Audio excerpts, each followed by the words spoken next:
Hello YouTube, Robin Hood Bricks here. And no, it's not the beginning of the airport. Today we're going to be mounting two four-engined aircraft to the walls and ceiling of the Lego room. So as I said last time, today we're going to be taking a break from developing the Brick Nottingham Old Town with the Diagon Alley set. So just for a change of scene, I thought we could mount these two four-engine jets to the walls and ceiling of the Lego room, representing them flying high above the city of Brick Nottingham. Now, it's a job I've been putting off because it's not particularly easy. A lot of stretching is involved, a lot of patience and a lot of trial and error, because I do hold up these planes using a combination of command strips and hooks, which are kind of little sticky pads. You can see some over there on my table, and they are very heavy planes actually, so it takes a bit of thought, a bit of preparation, and a bit of perseverance really to get them in a way that is mounted securely. It also has to be in a place that I'm not going to be knocking over when I move all of my lighting equipment and things like that. So pretty much I'm planning to stick one right up in that corner of the Lego room and another one right up in that corner of the Lego room, where hopefully they'll be out of range of being hit, but also in range of being seen in the wider shots of the city.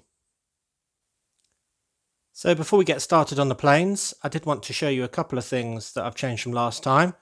The first is somebody leaving Glove World, the glove shop, a happy customer. This is a very smart man who's wearing one white glove, represented by a white hand, and he's got one yellow hand on as well, and that's because he hasn't put on his second new glove yet, and he's holding that second white glove in his left hand there on our right. So that is actually balanced, so it's a little precarious. I'm hoping that doesn't become really annoying in the future, putting that back in his hand each time, but it's stable for now. So I quite like that idea, the fact that you can kind of see somebody sort of almost mid-purchase. That's really good. Now, there had been other ideas that were quite similar, like somebody buying a pair of boxing gloves or a baseball glove, but I did think that they would be bought in a sports shop rather than a Glove World shop. So, yeah, very good idea there for the very smart man. Perhaps he's going to be a groom at a wedding or something like that. You get a bedoing for that one. We had a lot of suggestions about my statue being far too tall. I mean, I did want it to be quite tall and raised so it could be seen from a wide area. And it's sort of more a column with a statue on the top. But I have nonetheless reduced it by a couple of those bricks to just bring it down a little bit. But it is supposed to be quite elevated. But thanks for those tips. I had a few comments about the wall here looking a bit bare now. We are going to have a lot of signage on when it becomes a club. This one isn't finished yet. And I'm still torn in the pink versus tan decision. One subscriber did send me with a very relevant picture of him doing the same sort of thing. Actually, he put 3 windows in the top. But nonetheless, he did it with tan bricks, and it does look fantastic. It really does tie in with this other door down here being in tan, and actually it really sets off this sand green colour, which I think kind of clashes. That's one of the reasons I'm not that fond of the pink. So you can get a bedoing for sending that info in. Fantastic. And then I got a lot of comments about me perhaps getting my Greek mythology mixed up, and they are right. There are 2 gods in question here. There's Apollo, which is the one I sort of thought I was doing, and now he's the dude with the bow, so I got that bit right. But the guy with the winged helmet is usually Hermes, who's the equivalent of Mercury. Oh well. So basically, that is a bit of a mistake on my front, but I do love the name Apollo Arcade, so I'm going to keep that. And one of my subscribers came up with a wonderful story that Apollo was playing Hermes at a game in an arcade, and he won the bet. So he won Hermes's winged helmet, and forever to immortalize that moment when Hermes's helmet was lost to Apollo via an arcade game tournament, they created a statue and called it Apollo Arcade. So there you go. So I thought that was a very good comment indeed, and I pinned it at the top of that video. So I'll give a bedoing for that story. Fantastic. Right, let's get on to these planes. Oh yeah, And another awesome idea to give my man on stilts a shopping bag. Brilliant.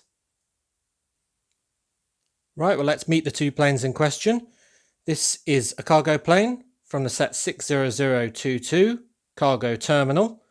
And that was a set that pretty much had a couple of loaders, a small aircraft tower, but mainly just this big beast. And I really like it just because it's a little bit different. It's obviously the normal sort of 8 wide body, but it doesn't have all the windows down the sides. And that's because it's full of air cargo. And we've got these two openable hatches, which make it even more playable and fun.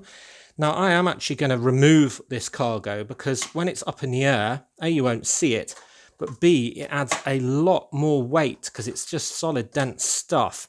So I'm going to take that out, and I can use all this in my land cargo area. So we've got the wheels there and the body for a kind of quad bike setup. Here we've got a rattly gold crate. It's got loads of gold bars in it. And then here we've got loads of different packages just to add yet more to my increasing pile. I'm going to have far too many, I think, at this rate. I keep buying them. That's another thing I'm addicted to buying. So that's a really good fun set. And I've got two cargo pilots in the front, looking very cool.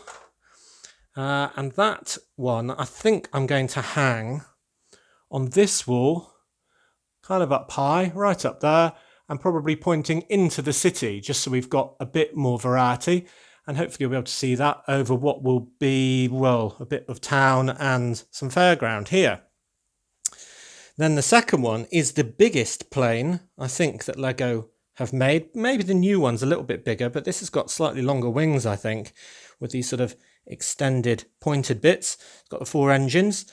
Now this set was called Passenger Plane, unsurprisingly. I can't remember the set number. What was it? Oh yeah, it was 7893, that's right. So this is a wonderful long plane. It's got how many sections? 1, 2, 3, 4, 5 full roof sections, which I think does make it the longest and makes it pretty much the most realistic, I think, in terms of shape. It's kind of jumbo-y, but it doesn't have, obviously, the 2-tier bit at the front like a real jumbo jet, the king of the skies. So this one also has 2 pilots in there. Looking cool again. These ones, I reckon, are Air France or something with that moustache. So there we go. So I haven't, again, put loads of passengers on in the inside of this plane because it will just add weight and we won't see them. It will kind of be a waste of minifigures. But then again, I haven't stripped out all of the chairs and everything either. So yeah, we'll weigh it as part of this process to see how much support it will need. And that one is going to go right up in this corner. And obviously this is the window with the curtain rail at the top. And I'm kind of thinking we could have this plane coming directly out of the corner of the room, maybe with its tail resting, thus taking a lot of the weight on that corner of the curtain rail. So it's a bit of a cheat, but quite a useful one really, because this plane is very big and quite heavy.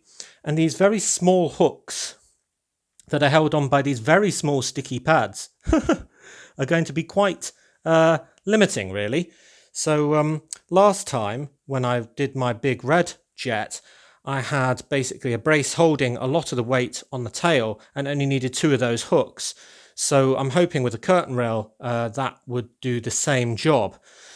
So yeah, I'm going to have to get on a step ladder in what is a very, very small standing hole and try and reach diagonally up. So there's going to be a lot of stretching and I'm probably going to end the day with a bit of a sore back. But it needs doing now, because if I don't do it now, when this is all built up even more, it's going to be even harder.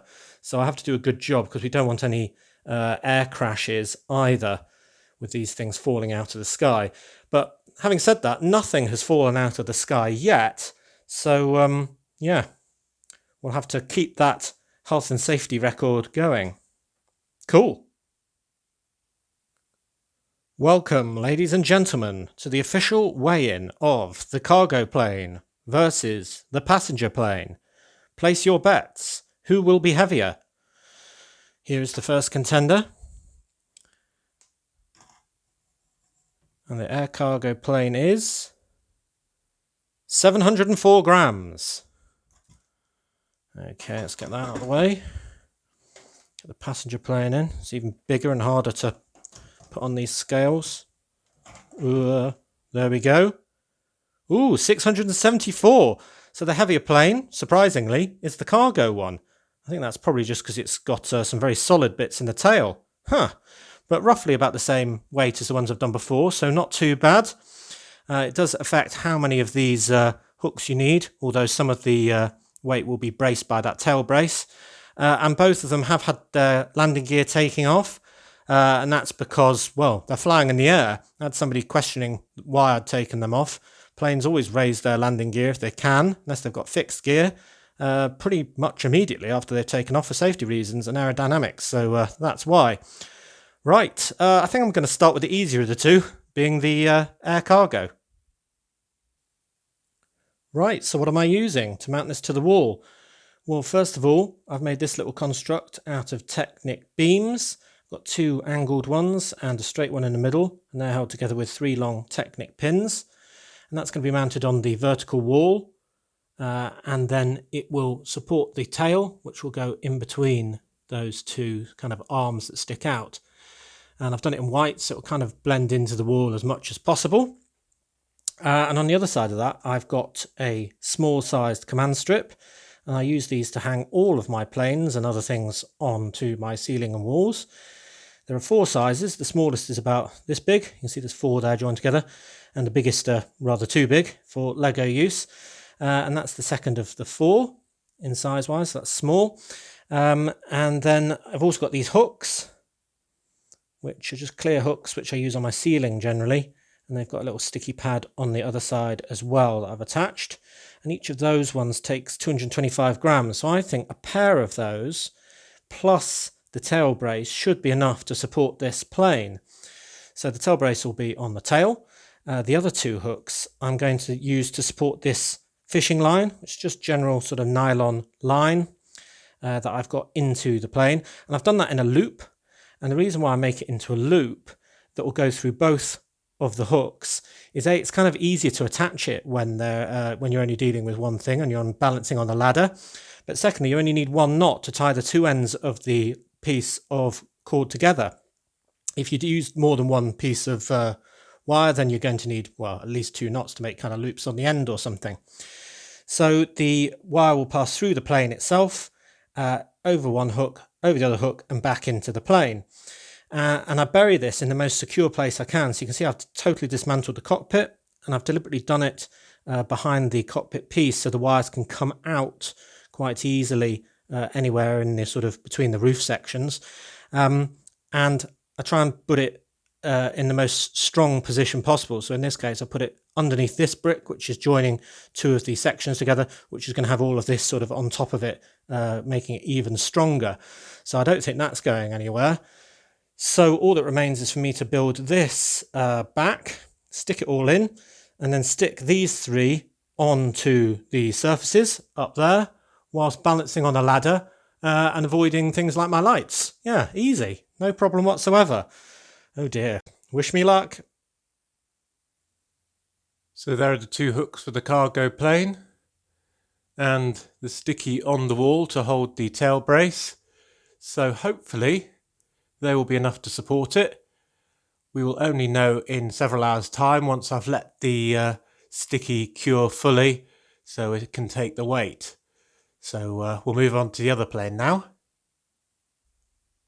I'm going to use a similar method for the jumbo, in that I've got a loop that's going through the plane. In fact, I've got that loop going all the way through the join here between the 2 pieces of fuselage that join together with Technic pins, and that'll be braced by the deck and all the rest of it, so it's going to be really strong, and that'll again come out of the gap between this roof section and the cockpit roof section.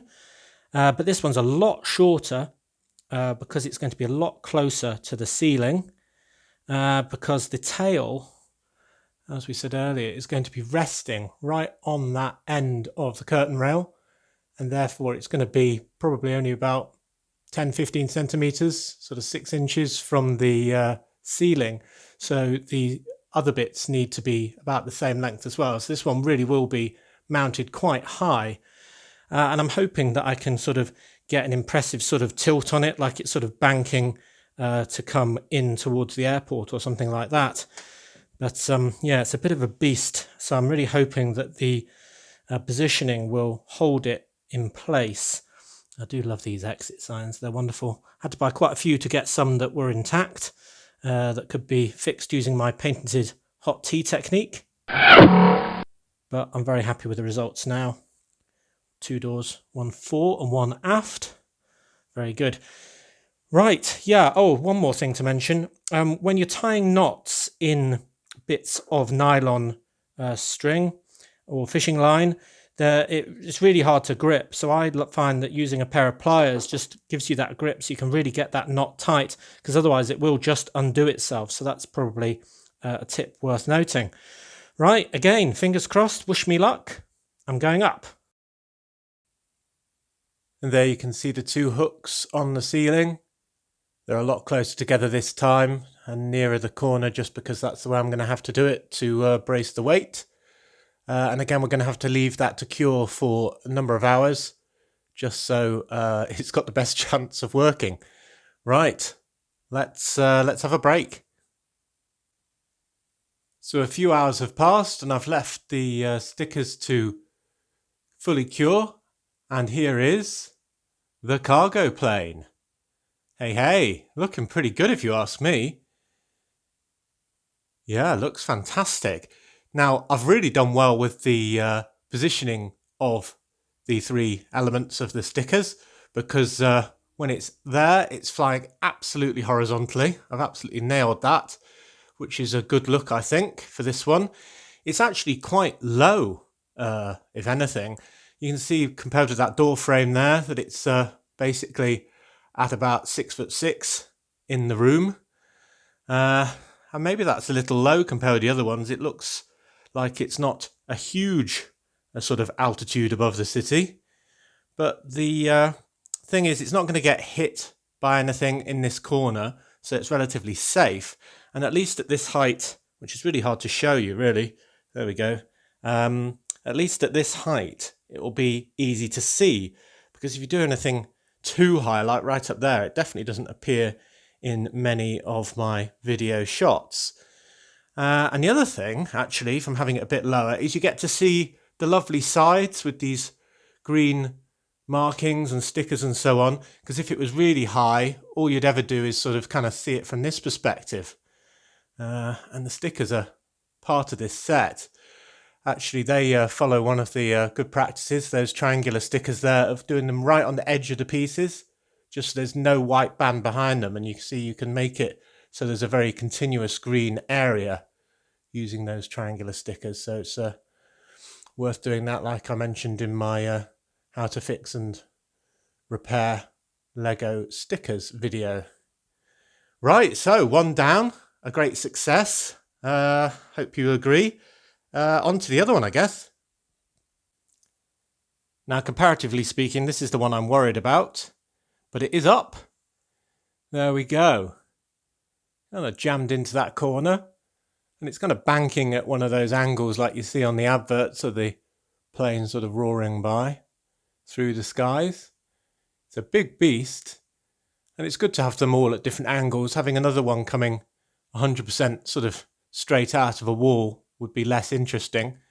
So you can see the tail there is perched on the curtain rail. It is kind of wedged in, which is why, unfortunately, I've had to tilt up these wing ends probably a bit too much. You might want them up a little bit, but they seem a little bit perched up. But that's just because the most secure angle doesn't leave enough space at the end of that wing. And if you push it out, then it starts becoming a bit more wobbly. I mean, I don't like the idea of this in many respects. The main one being that it's reliant on sort of gravity and, you know, a bit of goodwill to not fall out of the sky. I may actually move the roller coaster, at least for the first sort of 24 hours or something, just so if it did have a bit of an accident, it wouldn't be the end of 2 sets. So, yeah, maybe I should take a picture of this a bit further back. Just trying to walk backwards without smashing into my hospital. But yeah, I mean, it stands out a bit less because it's against that curtain, but it's very interesting positioning, I think. And when we have the airport, which will be kind of down here on this table, it will be very much circling as if it's going to come into land. Yeah, well, so there we are, two big four-engine jets at very different altitudes over this end of the Lego room. Do tell me what you think. Well, from further away, those two look a lot better, I think. That one is quite low. Maybe it's really doing its last circle before landing, who knows? And that one, at least, is an interesting angle. I'm a bit worried now about my lights. It becomes more and more apparent that they just get in the way of all of my shots. It might be that I have to start filming in the Lego room without additional lighting, just relying on the lighting on the ceiling. We'll have to see how that goes, but it's getting fast to the point where I can't do any real long distance shots without getting great big lighting rigs in. So anyway, we've got quite a selection of planes now. We've got the two big ones that we've just done. Got our skydiver plane with all of the lovely skydivers leaping out. Fantastic that. Got our alien mothership, of course. Three of those jets who've just flown by. That's in space because it's stuck on the ceiling. And then we've got the police jet escorting the red jetliner that's just had a parachute escapee of DB Cooper. And I don't really count the ones that attach to buildings in my high-flying aircraft at least, but we do have some more, like helicopters over buildings, an old biplane there, and so on. But yeah, it's filling up the skies, and I do have more planes to add, even after all of these, so goodness knows where I'm going to put those. Now, if I'm going to call this video Planes, Planes, Planes, then really I need to have planes, planes, and planes. Otherwise, it doesn't really make much sense. So here's another aircraft from my collection, and it's from 60102, Airport VIP. And I really like it. It's kind of an executive jet. It's rather unfortunately in kind of Trump colours, but nonetheless, it hasn't got a Trump logo. It's just got the VIP logo on there. There we go. So I've got a lady in there that is busy working on her laptop with a glass of wine. And Mrs. Hood always quite likes the idea of that. That's kind of her unofficial sig fig when it's not the Forest Maiden. And what I've done for this one is not use fishing wire just because it doesn't really warrant it for the weight. I've just used white cotton, and it's kind of the normal white cotton that you get in a hotel out of a button mending kit sort of thing. So I've done two loops, one on each of the ends of the two different strands, and had them sort of clamping through the body quite deep into it, but out of each side, just above the windows there. And the reason why I've got two rather than a loop is because of its weight. It's going to require two of those small clear hooks to hold because it is relatively dense. So rather than using a loop, I can use two different strands on this because obviously string is a lot easier to tie than fishing line securely. So where to put this? Well, I don't want to make it too busy up this end. So we've got that one, obviously, got that one there. I was thinking a very large area that could take an aircraft above it is kind of this section here. So I'll probably aim for about here, just so it's safe from that light and it'll be safe from this light. I suppose it precludes me from ever putting a light there over what will be my cargo area. But hey, it's got to go somewhere. So I'm going to do that. And there is our VIP jet, still swaying from being mounted up on those two hooks on the ceiling. You can kind of see the cotton a lot more clearly because the light's directly shining on it, but I do think it looks quite good there, flying above that section of the city. It just adds to the busy skies with a plane, light plane, light plane. Yeah, good fun. Right, so now we can call the video Planes, Planes, Planes. I can stop. Excellent. So as always, thank you very much for watching. Do remember to like, comment and subscribe for more awesome LEGO videos. And next time on Robin Hood Bricks, we'll be doing a brick haul. And then we'll be back in the city on Friday, probably to do a bit more of Diagon Alley. See you then!